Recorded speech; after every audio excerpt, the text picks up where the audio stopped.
একটি জরুরি ঘোষণা একটি জরুরি ঘোষণা এত দ্বারা 19 নং বেগুনবাড়ি ইউনিয়ন পরিষদের সর্বসাধারণের অবগতির জন্য জানানো যাচ্ছে যে বর্তমান সময়ে এলাকায় ব্যাপকভাবে গরু চুরি দেখা দিয়েছে। এমত অবস্থায় রাত 12টার পর কোনো অপরিচিত ব্যক্তিকে সন্দেহজনকভাবে ঘোরাঘুরি করতে দেখা গেলে অথবা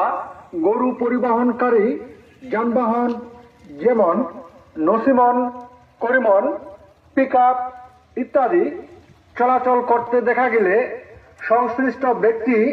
এবং যানবাহনকে আটক করে নিকটস্থ গ্রাম পুলিশ, ইউনিয়ন পরিষদের সদস্য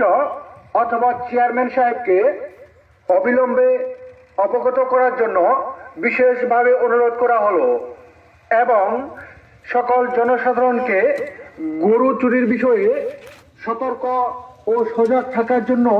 বিশেষভাবে অনুরোধ করা হলো। প্রচারে মোহাম্মদ বাবুল হোসেন, প্যানেল চেয়ারম্যান, 19 নং বেগুনবাড়ি ইউনিয়ন পরিষদ, ঠাকুরগাঁও সদর, ঠাকুরগাঁও।